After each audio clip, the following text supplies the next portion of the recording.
Now, the writer Alan Bennett, author of, among other things, An Uncommon Reader and The History Boys, has been in North London tonight trying to save a public library in Kensal Rise. It was opened by Mark Twain in 1900 and is now under threat as a result of the spending cuts being forced on many local councils by the cuts from central government. In a moment, we'll debate whether libraries are worth saving, and if they are, is the big society the way to do it? First, we sent Stephen Smith along to have a word with Alan Bennett, find out what all the fuss was about. I'm mad about good books, can't get my fill. Tea, cakes, a nice church. This is a demo Alan Bennett style. Has Alan been down for a brew yet?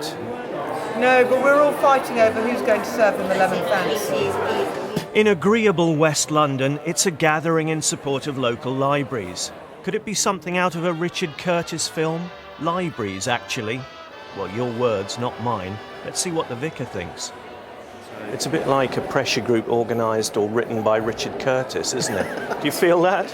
Well, I personally don't. I mean, because I've lived here now for 15 years, so certainly the area has changed in that time. Well, one of the country's best-loved actresses is here. What concerns people around here is that the council seem to have a narrow view of what community is. Well, actually, it needs to be little communities. And so cutting little libraries, I think, starts the breakup of smaller communities. What about a library-based sitcom after Black Books to raise awareness and, you know, with your pull, if you were attached to that vehicle? If you've written it, I'm attached. Well, maybe we Get Alan Bennett to write it, that's a better and I'm idea. instantly attached. Stranger things have happened. They're flogging Alan Bennett's latest, Smut, in the church. It's to raise money to challenge the local authority in court, if necessary. Do you feel you're participating in David Cameron's big society here?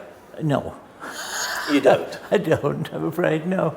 I mean, one of the things I'm going to say is something that I watched on Newsnight as long ago as 1996, when one of the people from the Adam Smith Institute was on, saying that libraries should be privatised, and so it's been on the Conservative agenda for 15 years or more.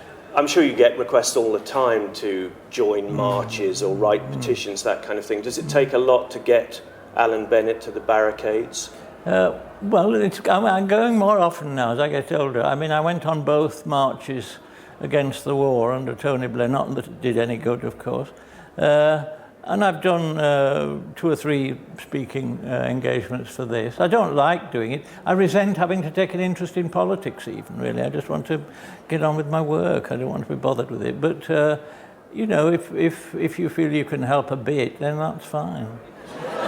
I regularly go up to Yorkshire, and so I'm often on the Leeds train. Alan Bennett told the meeting it wasn't true that all children had computers and so didn't need libraries. Not every family has a computer. Many of them are quite poor. And the only way they can keep up with their classmates and have access to a computer and books as well is at the library. Libraries have to be local. They have to be handy. They shouldn't need an expedition. But that early period in a child's reading life is vital. Interfere with that, hinder a child's access to books in whatever form, and you damage that child probably for life. I've said it many times already, but it's worth saying again. Closing libraries is child abuse. Well, that's enough ranting. This is one of 6 libraries that Labour-controlled Brent Council has earmarked for closure, half of the libraries in the borough. But the council's told Newsnight that the remaining ones will get better. Along with the vastly improved books and IT services, Brent's improved libraries will also become community hubs, with activities and learning opportunities tailor-made to meet the needs of the diverse communities they serve. But I suppose libraries aren't necessarily the sexiest of causes to rally people to. Well, although sexy things have happened in libraries. Joe Orton. I don't know. Yeah, well, that's right. Well, I don't think that's ever been a determining factor in my case, anyway. I'm joined now by the author Tim Lott, who's been leading the campaign to save the Kensal Rise Library, and also Mark Littlewood, Director General of the Institute of Economic Affairs. I mean, you heard him there say it's equivalent of child abuse. What an unbelievably extreme thing for a very intelligent man to say. To equate an analysis that libraries are an increasingly anachronistic way of getting reading material into the hands of children, adults indeed, with paedophilia, I mean, it's madness. Libraries are increasingly an anachronism. They are not the best way of getting reading material into the hands of people. They're not the best way. What is?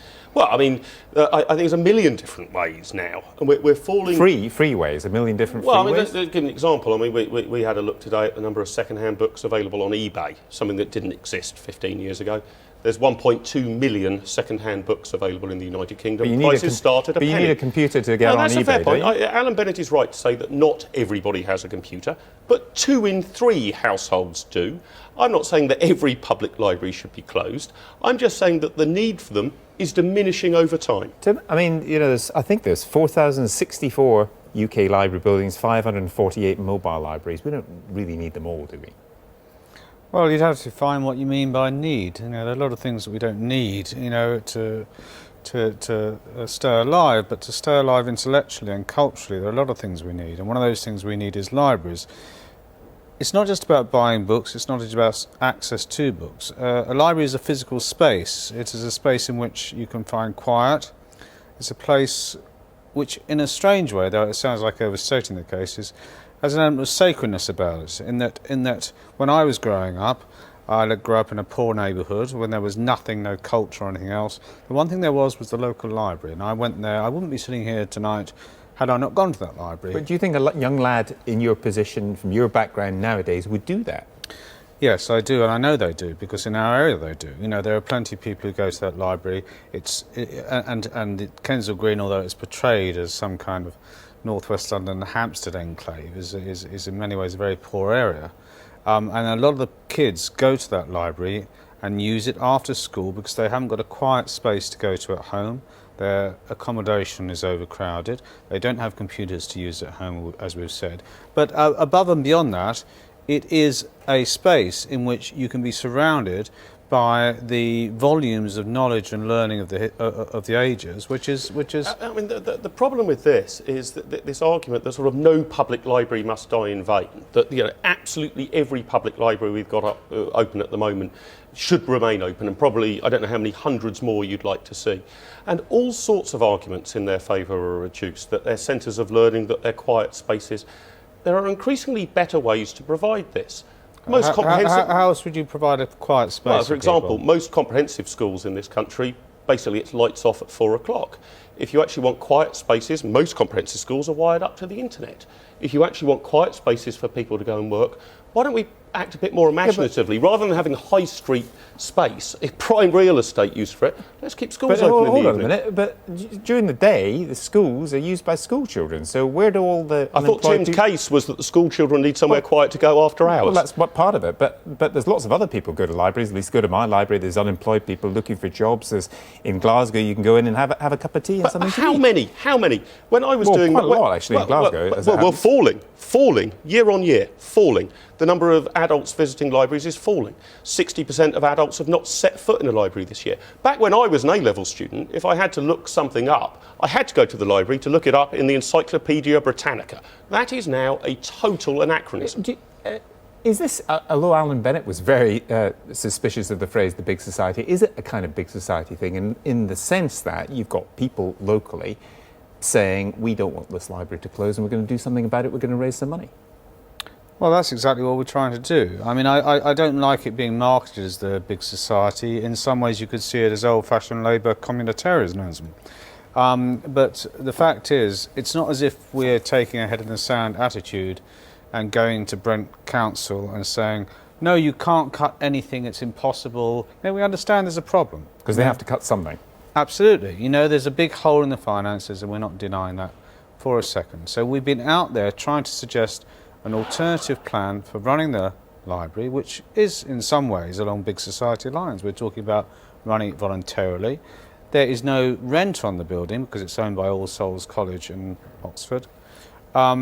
We'd be quite happy as an active and energetic community with some help from either the Brent Council or perhaps the central government, if they're so keen on a big society, to help us out and try and run this. But the whole point library. about the Big Society project is not that it's grants being dished out by civil servants The and idea is committees just in get on Whitehall. it with it by yourself. My understanding about Alan Bennett's campaign, Alan Bennett is a highly successful millionaire. He's a very rich man. How's that relevant? Well, he can dip his hand in his own pocket. My understanding about his campaign is he's trying to take legal action against the council to oblige taxpayers to pay for things that he cares about. That's not the Big he's not Society. trying to do that. We're trying to do If communities wish to get together and support libraries and open them up and volunteer them or donate money to them to keep it, fine. But it's not fine to expect taxpayers to retain the level of public library provision we've had over the last 20 years when the ability to get information through different mechanisms is improving enormously. Do you think you're going to save this library? Yes. Okay. On that note, we'll leave it.